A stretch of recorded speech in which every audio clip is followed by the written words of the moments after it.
നമസ്കാരം. വേനൽ മഴ തുടങ്ങിയതോടെ തന്നെ സംസ്ഥാനത്ത് പകർച്ചവ്യാധികൾ ബാധിച്ച് ചികിത്സ തേടുന്നവരുടെ എണ്ണവും വർദ്ധിക്കുകയാണ്. 4 ജില്ലകളിൽ മഞ്ഞപ്പിത്തം വലിയ രീതിയിൽ ആശങ്കപ്പെടുത്തുകയാണ്. ഇതോടൊപ്പം ഡെങ്കിപ്പനി, വൈറൽ ഫീവർ എന്നിവ ബാധിച്ച് ചികിത്സ തേടുന്നവരുടെ എണ്ണവും വർദ്ധിക്കുന്നുണ്ട്. ഇത് കൂടാതെ പ്രതിരോധ പ്രവർത്തനങ്ങളുടെ പാളിച്ച മൂലം കൊല്ലം ജില്ലയിൽ മന്ദരോഗവും ഇതര സംസ്ഥാന തൊഴിലാളികളുടെ ഇടയിൽ വർദ്ധിക്കുന്നുണ്ട്. മഴക്കാല പൂർവ്വ ശുചീകരണം അടക്കം നിരവധി പ്രഖ്യാപനങ്ങൾ ആരോഗ്യവകുപ്പ് നടത്തിയിട്ടുണ്ടെങ്കിലും ഇവയൊന്നും തുടങ്ങിയിട്ട് പോലുമില്ല. ഇടവിട്ടുള്ള മഴ ഡെങ്കിപ്പനി വ്യാപനം വർദ്ധിപ്പിച്ചു. എലിപ്പനി, H1N1, ചിക്കൻ പോക്സ്, ഹെപ്പറ്റൈറ്റിസ്, മലമ്പനി, ജലജന്യ രോഗങ്ങൾ തുടങ്ങിയവയും റിപ്പോർട്ട് ചെയ്യുന്നു. അതിരൂക്ഷമാണ് സംസ്ഥാനത്തിന്റെ അവസ്ഥ. അതിഥി തൊഴിലാളികളിൽ ഉൾപ്പെടെ മലമ്പനിയും റിപ്പോർട്ട് ചെയ്തിട്ടുണ്ട്. സത്യത്തിൽ എന്തിനാണ് ഇവിടെ ഒരു ആരോഗ്യ വകുപ്പ് മന്ത്രി? കയ്യടി കിട്ടുന്ന സ്ഥലത്ത്, 4 ആൾ കൂടുന്ന സ്ഥലത്ത് കയ്യടി കിട്ടാൻ മാത്രം വന്നു പോയാൽ മതിയോ?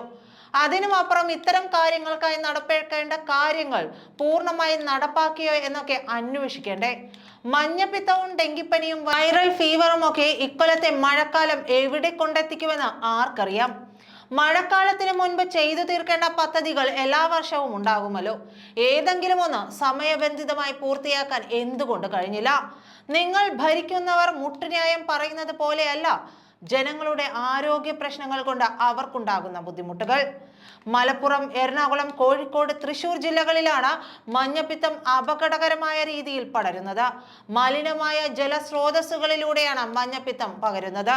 മലപ്പുറത്ത് ഈ വർഷം 8 പേരാണ് മഞ്ഞപ്പിത്തം ബാധിച്ച് മരിച്ചത്. ഇതിൽ 14 വയസ്സുകാരൻ വരെയുണ്ട്. 1032 കേസുകളാണ് റിപ്പോർട്ട് ചെയ്യപ്പെട്ടിരിക്കുന്നത്. സംശയാസ്പദമായ 3184 കേസുകളും നിലവിലുണ്ട്. എറണാകുളത്ത് 3 ആഴ്ചക്കിടെ 189 പേർക്ക് രോഗം സ്ഥിരീകരിച്ചു. ദിവസേന കുറഞ്ഞത് 10 പേർക്കെങ്കിലും മഞ്ഞപ്പിത്തം സ്ഥിരീകരിക്കുന്നുണ്ട്. വേനൽ മഴ കനത്തതോടെ സംസ്ഥാനത്ത് ഡെങ്കിപ്പനി വ്യാപനത്തിന് അനുകൂലമായ സാഹചര്യമാണുള്ളത്. ഇടവിട്ടുള്ള മഴയാണ് രോഗം പരത്തുന്ന കൊതുകുകളുടെ എണ്ണം വർദ്ധിപ്പിക്കുന്നത്. ഓരോ ദിവസവും സംസ്ഥാനത്ത് ഡെങ്കിപ്പനി ബാധിക്കുന്നവരുടെ എണ്ണം വർദ്ധിക്കുകയാണ്. മെയ് 13 വരെയുള്ള കണക്ക് നോക്കിയാൽ സംസ്ഥാനത്തെ സർക്കാർ ആശുപത്രികളിൽ 297 ഡെങ്കി കേസുകളാണ് റിപ്പോർട്ട് ചെയ്തത്.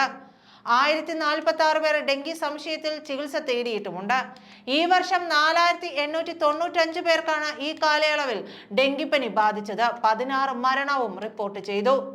മെയ് 1-ന് 28 ആയിരുന്ന ഡെങ്കി പ്രതിദിന രോഗികളുടെ എണ്ണം മെയ് 13 ആകുമ്പോൾ 40 ഉയർന്നു. ഇത് സർക്കാർ ആശുപത്രിയിലെ കണക്ക് മാത്രമാണ്. സ്വകാര്യ ആശുപത്രിയിലെ കണക്ക് കൂടി പരിശോധിച്ചാൽ രോഗബാധിതരുടെ എണ്ണം ഇനിയും വർദ്ധിക്കും. സംസ്ഥാനത്ത് പകർച്ചപ്പനി ബാധിതരുടെ എണ്ണവും കൂടുന്നു.